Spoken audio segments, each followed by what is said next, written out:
রাধে সবাইকে। তোমরা সবাই কেমন আছো? আশা করছি ভালো আছো, আর আমিও খুব ভালো আছি। মনাজ ব্লগের আরও একটি ভিডিওতে তোমাদের অনেক অনেক স্বাগত।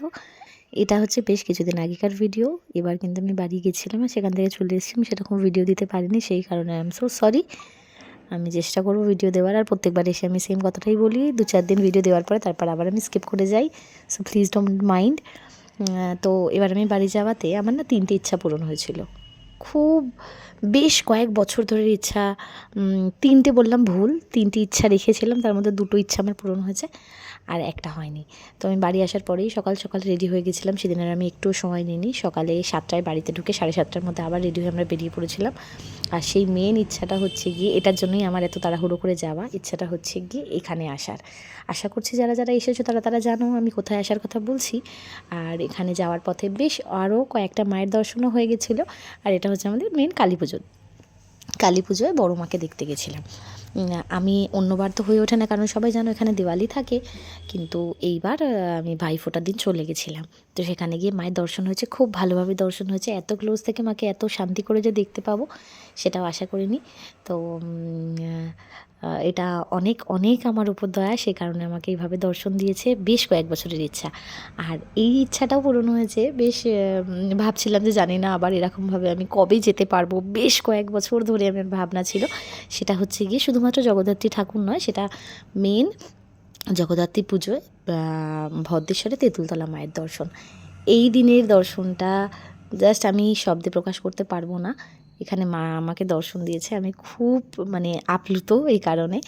আর এখানে সেদিন একদম আনএক্সপেক্টেডলি আমার এখানে চলে যাওয়া হয়েছে। আমি হয়তো শব্দে প্রকাশ করতে পারছি না আমি কি বলে বলবো। তো যাই হোক, যারা যারা দর্শন করতে পারেনি তারাও করে নাও। এবার এই মায়ের দর্শনের সাথে সাথে আমাদের এই দর্শনগুলো হয়ে গেছিলো। রানীমার দর্শন হয়েছিল, আরও বেশ কিছু ঠাকুর আমাদের দেখা হয়েছিল, তার মধ্যে যে হেলাপুকুরও ছিল। তো যাই হোক, এই দিন আমরা খুব বেশি ঠাকুর দেখিনি, কিন্তু মেন ঠাকুরগুলো আমাদের দেখা হয়েই গেছিলো। কিন্তু যে ইচ্ছাটা আমার অপূর্ণ থেকে গেছে সেটা এবার তোমাদেরকে বলতে হয়। এই ইচ্ছাগুলো হয় না, সব কিছু একসাথে পাওয়া যায় না, কিন্তু হ্যাঁ, আবার মানুষ তো আশাতেই বাঁচে। তো সেরকম আশা আবার রেখেছি, হয়তো অন্য কোনো বছর মা ঠিক টানবে আমি সেখানেও যেতে পারবো। এবারও গেছি, একদম সামনে থেকে ঘুরে চলে আসতে হয়েছে, সেটা ডিটেলস আমি বলছি। তো এটা হচ্ছে হেলাপুকুরের ঠাকুর। আর হেলাপুকুরের ঠাকুর দেখে ঠেকে সেদিন তো চলে এসেছিলাম, ঠিক তার পরের দিনই আমরা রওনা হয়ে পড়েছিলাম, কিন্তু আমার নেক্সট যে ইচ্ছা ছিল সেই ইচ্ছা পূরণের জন্য।